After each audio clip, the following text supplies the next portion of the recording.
بسم الله على بركة الله. السلام عليكم ورحمة الله وبركاته. أحبابتي إذا أن جعل رير أهل ذكري دمانتين ميل كستو دنيد uga nooshiin waxaan idin leeyahay nabadgelyada naxariista Ilaahay dushiina ha ahaato mar labaadna waxaan idin leeyahay jimco wanaagsan meel kastoo dunida uga nooshiin Ilaahay idin xifdiyo Ilaahay idin barakeeyo ولادينا إمالكينا إن نفتينا إدينتينا عردقينا شرفتينا إيو قرينا الله إذين حفدي وحانا الله شلا وذاكتين ويل إيقبربا بعد السلام يوالدكين بعد السلام ولا عليك قاليقا جمعة ما انت حربانا إذين سودي ربكي هدو قدرو قصة عبرة له وقبر أباي إلى وذاكتو برنامج كيني أحلى قصص نقصو بير آد ليبانتي دي ذكرك إلهي إيو ماركتا ذا قبلها قدك سبحان الله ورتسو دواذا ما شاء الله page kan waxaan markastaba ka hadalnaa dikriga Ilaahay faa'iidada uu leeyahay iyo guriyihiisa isku bedeleen noloshiisa isku bedeshay markii dadkii dikriga Ilaahay ku qabsadeen afka hadaa murugu haysay soo dhawaaw hadaa murugu hayna xataa adduunka murugu ma ka dhamaatay hadaysan ku haynin inkee farxadada u baahan tahay noloshaada hadaa rabtid inay successful ku noqoto mid aad iyo aad u heer sareyso oo Ilaahay subxaanahu wa ta'aala boqorka markastaba uga mahadisid meeshan waxaad ka helaysaa dhiirigelinta rabbul caalamiinka adigu abuurtay iyo reasonka lagu abuurtay iyo wixii aad u nooshahay iyo wadada saxda ah ina u noolaato lagugu talagalay markastaba anaga wada qaldana wax ka raadina waa iska noolaana kaliya laakiin ma ahan taas Ilaahay subxaanahu wa ta'aala boqorka quraanka noo daba dhigay nolosha markuuna abuuray kaliya naguma dhaafin laakiin Ilaahay subxaanahu wa ta'aala boqorka wuxuu noo soo dejiyay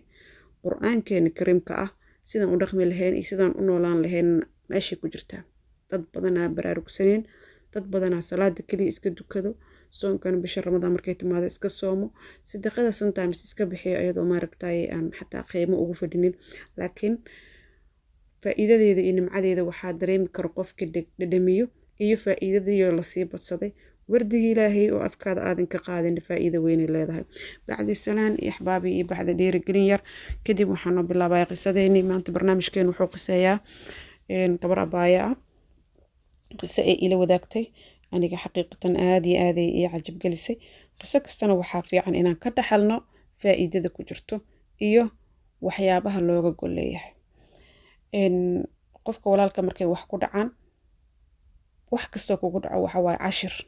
cashir inaan ka barano walaalka haddii ku dhaceen cashir ka baro oo Soomaaliyeed adiga haddii kugu dhaceen cashir ka baro wax walba kula soo gudboonaado waa cashir waa inaan nolosha cashir ka fahamtaan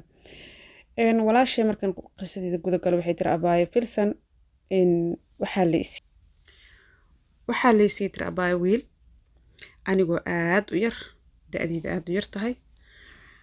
wiilki ma sha Allah tabaaraka raxmaan wiil fiican oo wuxuu ahay ixtiraamka dumarka aad u yaqaano oo Ilaahay subxaanahu wa ta'aala boqorka ii sahlay khayrkana Ilaahay subxaanahu wa ta'aala boqorka ii waafajiyay waalidkayga markay isiinayeen waxay ii doorteen wiil fiican shakhsiyadiisa waxay dhahdeen in muddo isqabnay muddo kadib wiilki waxba uma dhalin waxay dhahday waqtiga sidoo isku guraayay wiilka walaalkii wuu soo dhoofay markuu soo dhoofay sanadiye kadib muddo kadib haddana waxay tiri aniga u keenay waxay dhahday meesheen tagay sidoo kale tood waxba iskuma dhalin muddo kadib waxay dhahday isbitaalkan tag waxaan bilaabay inaan marka hadde waqtiga uu sii dhamaanaya inaan isbitaalada tago isbitaalkan tag isbitaalkan kale tag waxba ma qabtid jeeri dhaqtarkeygii aniga iyo qaaska ay meesha markay timo horta dhaqtar qaasa yeelanaysa ee yaabeen oo ii maleeyeen inuu haysto mental problem maskaxda inaan ka jiranahay maalin maalmaha ka mid ay dhahday anigoo safar ka imiday oo daalan magaalo kale ka imiday waxay tiri telefoon ii soo dhacay waxaa la igu yiri tiri isbitaalka laga rabaa waa ordo waa tagay waxaa iri tiri maxaa la iga rabaa waxaa la igu yiri tiri dhakhtarka maskaxdan ahay waxaan ka baaraynaa maskaxda waxaan ku iri tiri aniga maskaxda malii wax dhib ahna kama qabo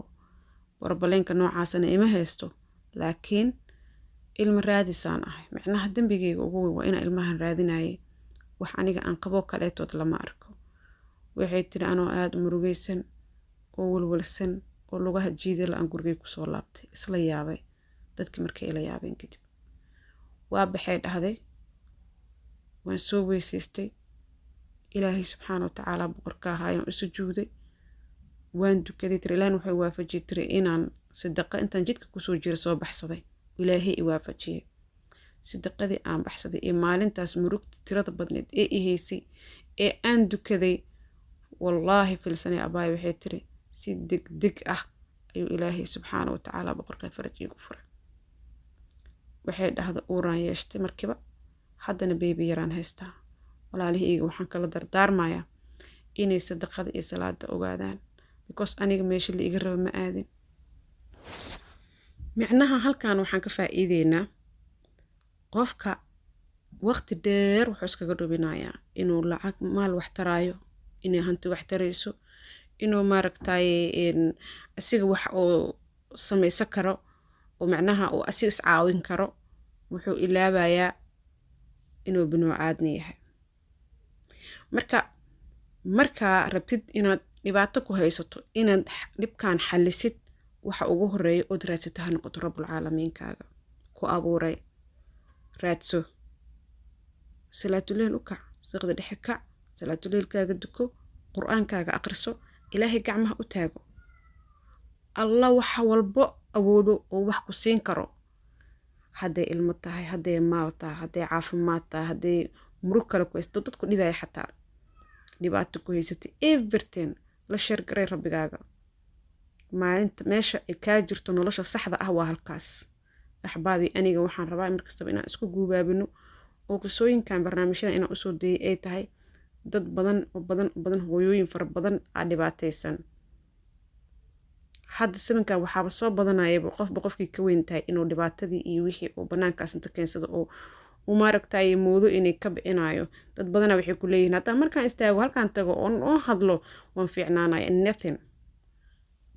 war meesha aad ku fiicnaanaysid oo hadduu xanuunku haayo xataa rabbigay kaa dul qaadaye waa adiga iyo gurigaaga iyo sijaayadaada iyo rabbigaaga caalamiinka ayna u fariisatid dhinacyadaada fiirsid awlaadoo kugu israaqay hadday awlaad haysatid haddaa abaayo kale tahay dhinacyadaada fiirsid cidrada u sheegtid rabbigay inuu dhibka ku haysto asiga u dacwo hasiga rabbiga caalamiinkaaga aa kugu filan kana badan wax uga baahantahay bini'aadmina ma lahan ayadii inay taan jecla waxaan ka maqli jira tuuga lama tuugay tanaadkaa loo tagaa waa run waxaa laga yaabaa maanta inay aad iskugu barbaleyninayso qof ilaahay wax siiyey allihii wax siiyey ka doono adiga cidna kaama xigto kheyri baraka axbaabi waxaan idin leeyahay fi amaanillah meel kastoo dunida uga nooshihiin